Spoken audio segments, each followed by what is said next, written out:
Olá, que Deus abençoe você, seja muito bem-vindo a mais uma aula, panorama do Antigo Testamento, agora falando dos profetas menores, e aqui na nossa formação teológica nós queremos estimular você, não somente a aprender aqui com essas aulas, mas também para ensinar. A Bíblia fala assim que aquilo que nós recebemos como homens fiéis, nós temos que transmitir. E quando você for fazer isso, você vai fazer com excelência. Ontem eu trouxe aqui algumas ferramentas e hoje eu trouxe mais algumas para mostrar para você. São ferramentas que nos auxiliam no estudo da palavra. Aqui eu tenho aqui uma ferramenta que é muito poderosa, porque ela vai fazer com que nós entendamos aqui, não só as raízes judaicas, mas também como aquele povo foi influenciado. O povo judeu foi influenciado por outros povos também. Então, esse livro é uma ferramenta, ele não é uma ferramenta muito tradicional, no sentido de ser muito técnica, mas ele traz ali algumas histórias e também alguns pontos para fazer você identificar ali na história do povo hebreu, do povo judeu, o que faz ele se conectar principalmente às promessas de Deus para cada um deles. Esse aqui é um livro muito conhecido, do Flávio José, é uma grande obra, essa aqui é uma obra completa.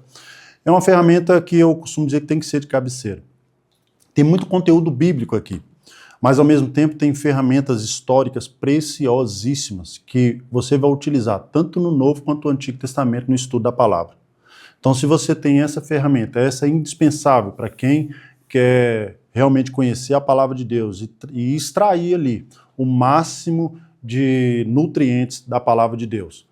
Um livro histórico desse historiador fabuloso, Flávio José, que esteve ali na destruição de Jerusalém acompanhando, mas era um grande historiador, o maior historiador da época, né? Aqui, uma introdução à interpretação bíblica, eu gosto também esse aqui também é da Thomas Nelson, é uma ferramenta que te ajuda na interpretação. Eu sempre falo, quando você for usar ferramentas de interpretação, o cuidado é com ferramentas que trazem interpretação alegórica. A interpretação alegórica tem o seu lugar, mas muito cuidado com ferramentas que tentam interpretar além daquilo que o texto está trazendo. Sempre use a regra da hermenêutica. A Bíblia interpreta a própria Bíblia, certo? Introdução à exegese bíblica. Então ele vai te dar aqui também, da Thomas Nelson, vai te dar aqui algumas ferramentas para que você faça uma boa exegese, para que você possa descobrir tesouros na palavra de Deus, ligando texto com texto, te auxilia, como você também usar outras ferramentas. Então, introdução à exegese bíblica, também da Thomas Nelson, gosto muito dele. E essa revelação messiânica. A revelação messiânica no Antigo Testamento, ela vai pegar alguns autores, principalmente os profetas, e vai esmiuçar as revelações de Isaías, de Zacarias, de todos os profetas do Antigo Testamento, mostrando a cristologia, mostrando ali a mensagem, que toda a mensagem da Bíblia, ela é cristocêntrica, ela vai apontar para Cristo. Mas aqui você vai ver com muito mais clareza quando você usar essa ferramenta. E aqui também faz parte da coleção que eu trouxe ontem, né? Grandes civilizações do passado. Eu tenho essa, tem também, vou ver se eu trago amanhã, sobre o povo romano, sobre o povo grego, temos ali do Império Bizantino, tem muita coisa, né? Então aqui temos o Islã e os judeus, tem muita coisa, e que são ferramentas que vai ajudar você.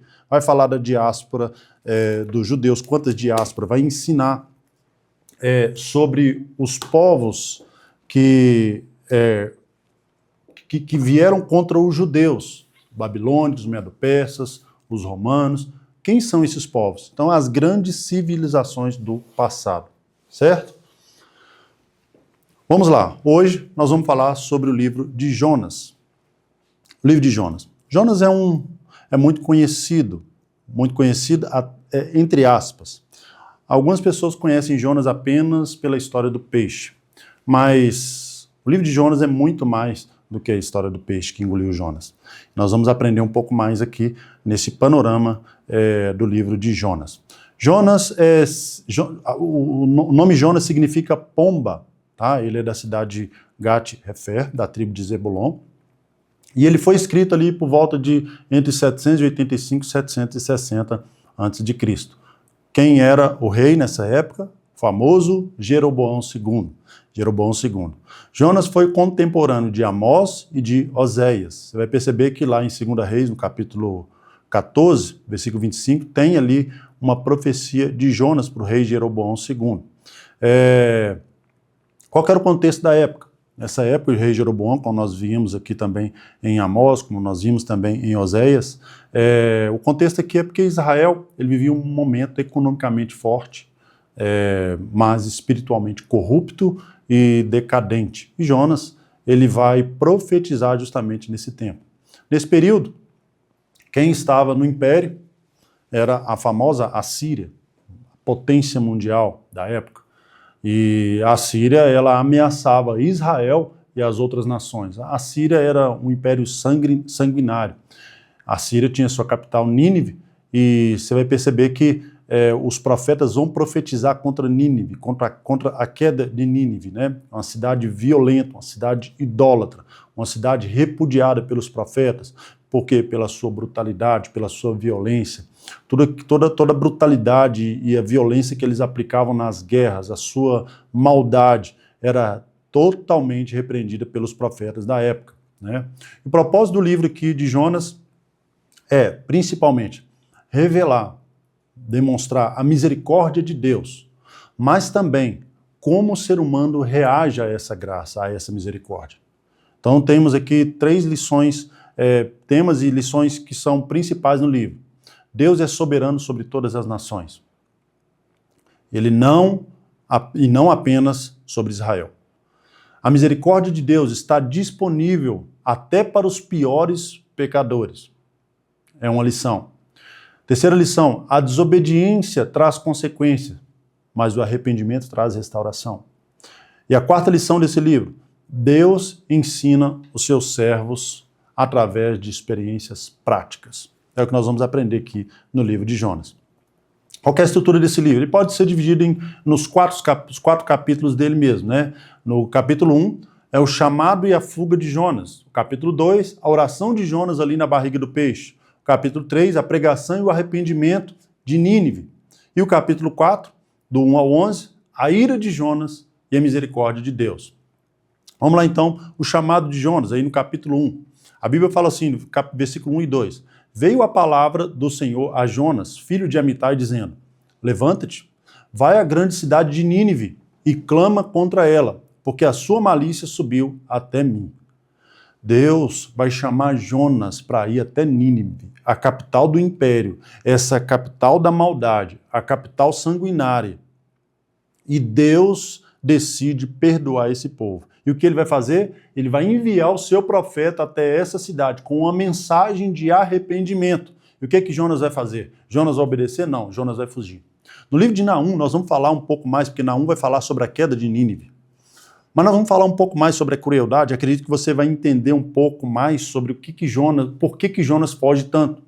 Mas Jonas, ao invés de obedecer a Deus, porque Nínive estava ali mais ou menos 900 quilômetros de Israel. Mas o que Jonas faz? Ele vai pegar um navio que vai para Tarsis. E Tarsis era mais ou menos 4.000 quilômetros de distância, ou seja, ele ia para um lugar de quase 5.000 quilômetros de distância do destino que Deus havia mandado. Jonas vai fugir de Deus. Por quê? Jonas fala lá no capítulo 4, versículo 2, o próprio Jonas diz que eu sabia que o Senhor é benigno em perdoar. Olha só, o próprio Jonas vai explicar o porquê que ele vai fugir. Não é porque ele tinha medo dos ninivitas. Não é porque ele tinha... Não era isso. É porque ele sabia que Deus estava pronto a perdoar os ninivitas. Porque os ninivitas, eles eram símbolo de crueldade, símbolo de brutalidade e de maldade. Como eu falei lá em Naum, nós vamos aprender nas próximas aulas. Mas um povo brutal e cheio de iniquidade, de executar suas vítimas, e às vezes eles se orgulhavam, tinham o prazer de colocar os seus corpos destroçados publicamente nas matanças, nas conquistas, além de outras coisas terríveis. Nínive era conhecida pela capital da impiedade. Os assírios, com a sua grande máquina de matar, espalhou terror, em meio às nações. E Jonas viveu justamente no auge dessa brutalidade. E quando Deus ordena que ele vá e pregue a sua mensagem de juízo e de arrependimento, com o objetivo de perdoá-los, o que Jonas vai fazer? Jonas vai fugir. Aí no capítulo 4, você vai perceber, no capítulo 1, do versículo 4 ao 16, você vai perceber que a tempestade vem contra o navio onde Jonas estava. O que Jonas vai fazer? Jonas vai dormir ali na proa do navio. Uma tempestade violenta vai virar contra o navio. E o livro de Jonas, ele parece que ele está rindo da nossa cara. Você vai entender o porquê. Porque Deus chama o seu profeta não escuta. É como se fosse uma sátira. Uma sátira, ela trabalha com ironia. É como se Deus estivesse mostrando, olha, eu chamei o meu profeta não obedeceu. Mas agora, ele está num navio onde se espera de povos pagãos que não temem a Deus uma reação totalmente diferente, mas os pagãos se arrependem, os pagãos temem a Deus, mas Jonas não se arrepende. Jonas, ele não reconhece a maldade que ele estava cometendo. E o que acontece? Jonas eles pegam Jonas no meio daquela turbulência, toda aquela tempestade, e pergunta a Jonas se ele não temia, se ele não poderia clamar o seu Deus, clamando o seu Deus para que aquela tempestade cessasse. O que eles vão fazer? Eles vão jogar sorte, e a sorte vai cair sobre Jonas. E eles vão perguntar, Jonas, o que foi que você fez de errado? E Jonas vai dizer, eu sou aquele que temo o Deus que fez o céu, fez o mar e a terra seca. E os marinheiros falam assim, mas você está louco, como você pode fugir de um Deus que fez o mar e a terra seca? E Jonas está fugindo, e perguntam para Jonas, o que nós vamos fazer? Ele diz para eles assim, vocês me jogam no mar, que a tempestade vai cessar. Lógico que num primeiro momento eles não quiseram, mas depois eles vão pegar Jonas e vão jogar no mar. E na mesma hora a tempestade vai cessar. Aqueles homens estavam prontos, eles se arrependeram, eles oraram, se arrependendo. Jonas não se arrepende.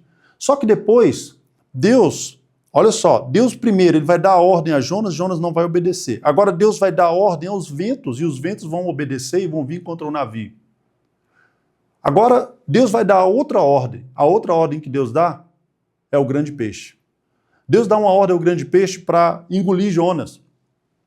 Jonas vai ser engolido por esse grande peixe. E dentro da barriga do peixe, Jonas vai orar. Jonas vai orar. Jonas vai reconhecer que Deus o salvou. Jonas vai agradecer a Deus por ter salvo. Mas Jonas não vai dizer uma palavra de arrependimento.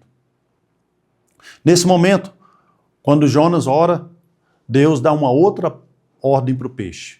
E o peixe vai vomitar Jonas na praia.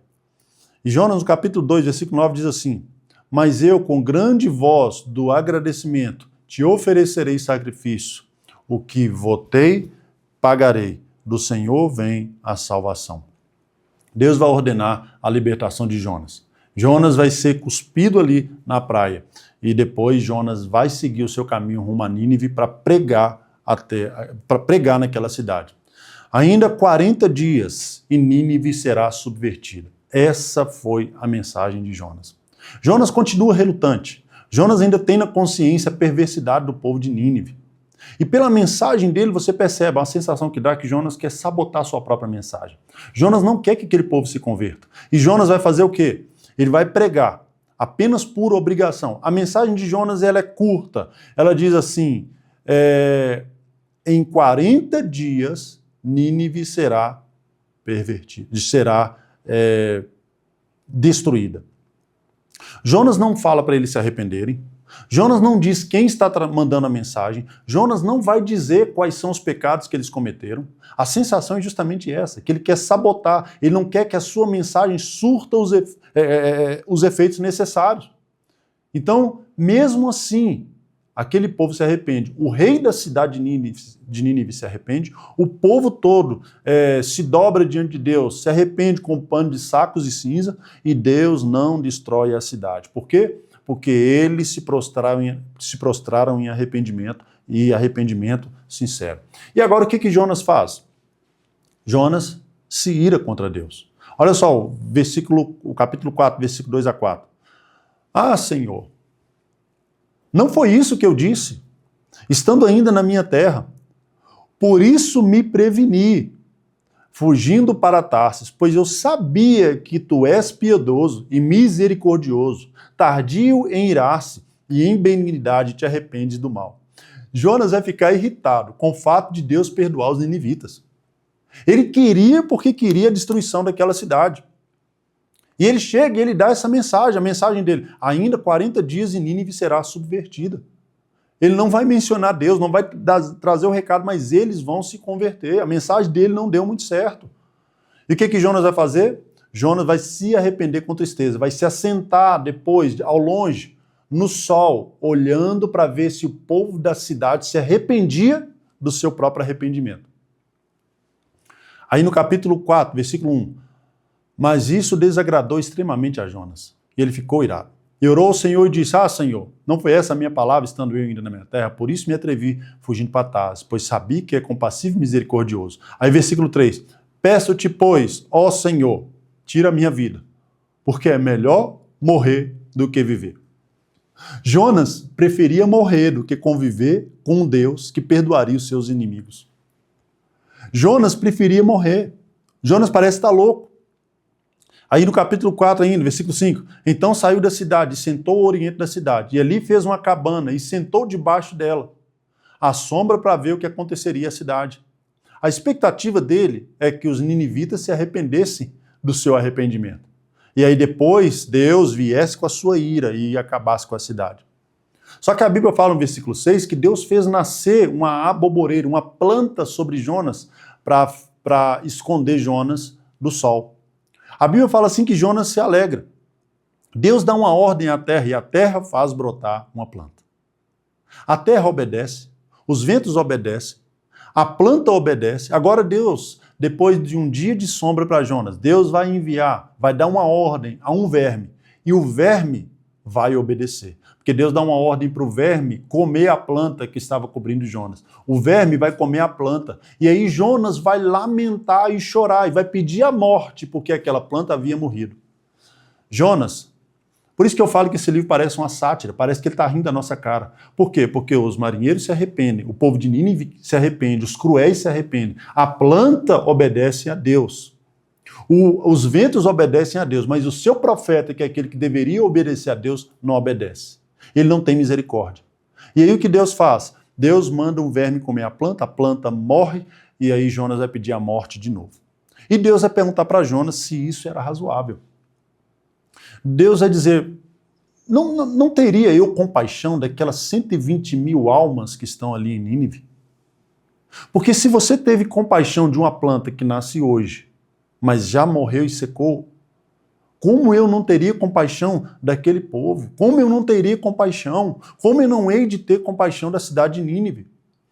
A lição aqui é que Deus ama e quer salvar os pecadores. Esse livro, ele, por mais que alguns vão dizer que é apenas uma sátira, não. Ele parece, mas não é, porque o próprio Jesus vai citar o livro de Jonas. Vai dizer assim, que assim como Jonas esteve dentro do peixe, convém que o Filho do Homem fique 3 dias e 3 noites também, no seio da terra. Então, esse livro é um livro profético, é um livro que Deus vai usar para mostrar para cada um de nós o Jonas que está dentro de nós. Porque Deus vai mostrar, através do livro de Jonas, através do profeta Jonas aqui, que aquele quem deveria obedecer a Deus não obedece. Mas alguns elementos da natureza e algumas pessoas que eram consideradas como a escória da sociedade estão prontas a se arrepender. Então Deus está mostrando que nós também precisamos nos arrepender. O livro de Jonas, ele nos traz essa reflexão.